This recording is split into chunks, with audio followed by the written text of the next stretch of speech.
যদি সাধারণ মানুষ যেভাবে বিচারের মুখোমুখি হয়, সাকিব আল হাসানের মতো মানুষকে যদি একটা মানুষ যদি দেশ বিক্রি করে দিত চিন্তা না করে, এই ধরনের জিনিস যদি সে করতে পারে, তাহলে তারে দিয়ে এই দেশের ভালো কিছু হইতে পারে না। আমি সেদিন যেদিন সে আমার মারতে আসছিল, আমি কাউরে বলি নাই, আমি মনে করছি থাকো, আল্লাহর কাছে বিচার দিছি যে এই ধরনের বাংলাদেশ ক্যাপ্টেন্সি পর্যন্ত ক্রিকেটের ক্যাপ্টেন হিসেবেও সে মনে করলাম যে এই ধরনের মানুষ যদি বেয়াদব হয়, তাহলে তারপরে আর বিচার দেওয়ার জায়গা থাকে না। আমি আল হাসান এমন একজন মানুষ, কোন ধরনের সমালোচনা সহ্য করতে পারেন না।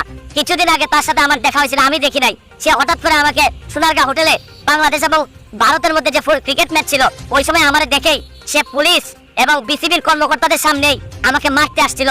এবং এই দাবি জানাবো সরকারকে, তাকে ঠিক করেন, তাকে মানুষ বানান। আর উনি একটা স্বর্ণের দোকান উদ্বোধন করার জন্য চলে গেছেন দুবাইতে।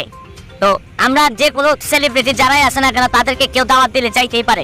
আমি সাকিব আল হাসানের কোনো দোষ এই পর্যন্ত দেখি না।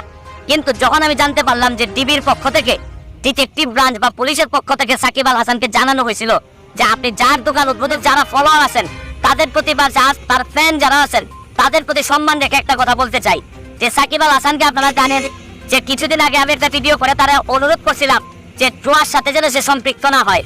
জুয়ার সাথে সম্পৃক্ত না হওয়ার জন্য বলছিলাম যদি 3 লাখ টাকা লাগে আমি 3 লাখ টাকাও দিতে রাজি। শুনেন, সাকিব আল হাসান এমন একজন মানুষ, কোন ধরনের সমালোচনা সহ্য করতে যাচ্ছেন।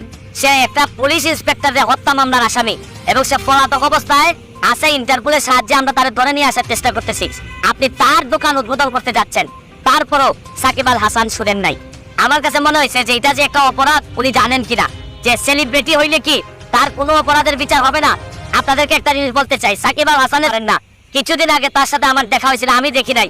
সে হঠাৎ করে আমাকে সোনারগাঁ হোটেলে বাংলাদেশ এবং ভারতের মধ্যে যে ক্রিকেট ম্যাচ ছিল, ওই সময় আমার দেখেই সে পুলিশ এবং বিসিবির কর্মকর্তাদের সামনেই আমাকে মারতে আসছিল। এবং আমেরিকান কিছু লোকজন এখানে ছিল যাদের সাথে দেখা করতে আমি গেছিলাম, তাদের সামনে সে সবাইকে ইগনোর করে আমার মারতে আসছিল। আমি কিছু বলি নাই। পুলিশরা এসে আমার বললো যে বাদ দেন ভাই, সে সেলিব্রিটি, তার কথা বললে লাভ নাই।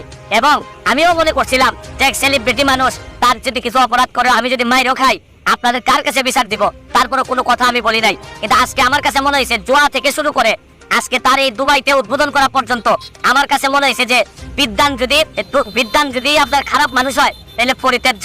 সে যত কোয়ালিফাইড লোকই হোক, সে যদি মানুষ হিসাবে যদি ভালো না হয়, তাহলে তার ফ্যান আর হওয়ার সুযোগ নাই। আমি আপনাদেরকে একটা জিনিস বলতে চাই, শুনেন, যদি সাধারণ মানুষ যেভাবে বিচারের মুখোমুখি হয়, সাকিব আল হাসানের মতো মানুষকে যদি এই বাংলাদেশের মানুষকে শুধু টাকার জন্য যদি এই ধরনের মেসেজ দেয়, তাইলে কিন্তু বাংলাদেশে আপনি কোনোদিন সোনার বাংলা বানাইতে পারবেন না। কারণ ভালো ফুটবল খেলে, ভালো ক্রিকেট খেলে একটা মানুষ যদি দেশ বিক্রি করে দিত চিন্তা না করে, এই ধরনের জিনিস যদি সে করতে পারে, তাহলে তারে দিয়ে এই দেশের ভালো কিছু হইতে পারে না। আমি সেদিন যেদিন সে আমার মারতে আসছিল, আমি কাউরে বলি নাই, আমি মনে করছি থাকো, আল্লাহর কাছে বিচার দিছি যে এই ধরনের বাংলাদেশ ক্যাপ্টেন্সি পর্যন্ত ক্রিকেটের ক্যাপ্টেন হিসেবেও সে মনে করলাম যে এই ধরনের মানুষ যদি বেয়াদব হয়, তাহলে তারপরে আর বিচার দেওয়ার জায়গা থাকে না।